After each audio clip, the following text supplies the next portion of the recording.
Hello रसिक प्रेक्षक हो, प्रेमाचा प्रवास या मालिकेच्या 19व्या भागामध्ये आपल्या सर्वांचं स्वागत आहे. या भागाचं नाव आहे नात्यांची नवीन परीक्षा. काव्याने कबुली दिल्यानंतर काही दिवसांनी कॉलेजचं वातावरण पुन्हा थोडं शांत झालं होतं. आरव आणि सिया हळूहळू परत जवळ येत होते, पण दोघांच्या मनात अजूनही एक अनामिक भीती होती. काहीतरी अजून बाकी आहे. त्या संध्याकाळी आरव आणि सिया कॉलेजच्या गार्डनमध्ये भेटले. थंड वारा वाहत होता, झाडांच्या पानातून सूर्यकिरणं झिरपत होती आणि दोघंही एकमेकांच्या नजरेत हरवले होते. सिया हलक्या आवाजात म्हणाली, आरव, आपल्यामध्ये जे घडलं त्याने खूप काही बदललं, पण मला आता एक गोष्ट समजले, तुझ्याशिवाय माझं आयुष्य अपूर्ण आहे. आरवच्या चेहऱ्यावर हलकंसं स्मित आलं. त्याने तिचा हात हातात घेतला. माझ्यासाठीही तूच सर्व काही आहेस सिया. आपल्या नात्याला पुन्हा नवं पान द्यायचंय. दोघं एकमेकांच्या जवळ आले. क्षणभर आजूबाजूचं जग थांबल्यासारखं झालं. त्यांच्या नजरा भिडल्या आणि त्या नजरेत एक वेगळी जादू होती. पण त्याच रात्री हॉस्टेलवर परतल्यावर आरवच्या मोबाईलवर पुन्हा एक अनोळखी मेसेज आला. तुला वाटतंय की सगळं संपलंय, पण खरं युद्ध आता सुरू होणार आहे. आरवच्या कपाळावर घाम सुटला.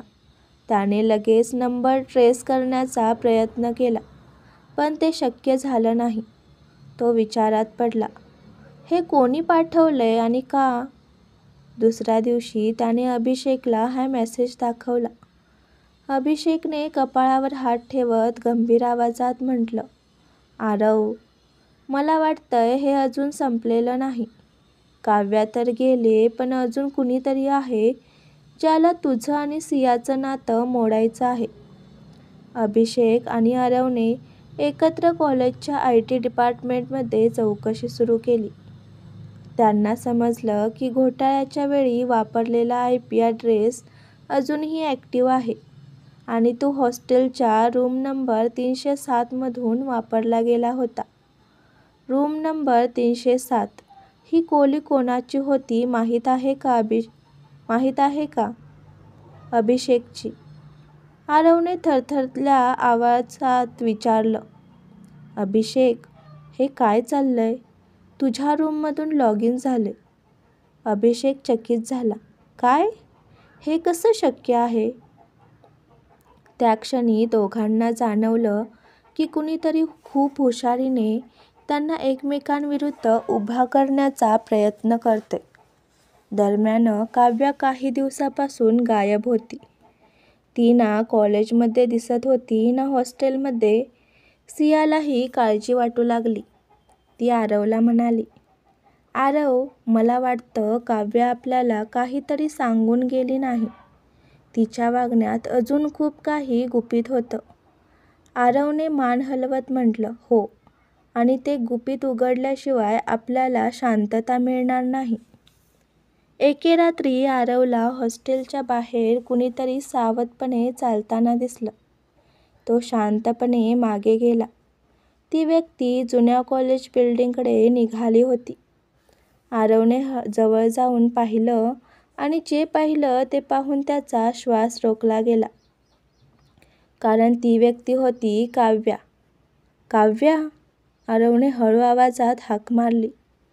काव्या थांबली, पण काही बोलली नाही. तिच्या डोळ्यात भीती होती. तू परतलीस? हे काय चाललंय काव्या? काव्याने हळू आवाजात उत्तर दिलं.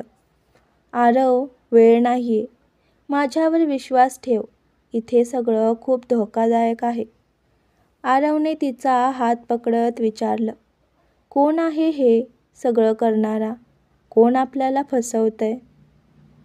काव्या थरथरत म्हणाली, ज्याच्यावर तुम्ही सगळ्यात जास्त विश्वास ठेवत होता तोच. काव्याने ज्या व्यक्तीकडे बोट दाखवलं तो कोण आहे? आरव आणि सियाचं नातं आता अधिक मोठ्या संकटात अडकणार का? अभिषेक खरंच निर्दोष आहे की काहीतरी दडवत आहे? हे सर्व पाहण्यासाठी चॅनलला नक्की सबस्क्राईब करा आणि पुढचा भाग नक्की बघा. हा भाग आवडला असेल तर व्हिडिओला लाईक करा आणि कमेंटद्वारे सांगायला विसरू नका. धन्यवाद.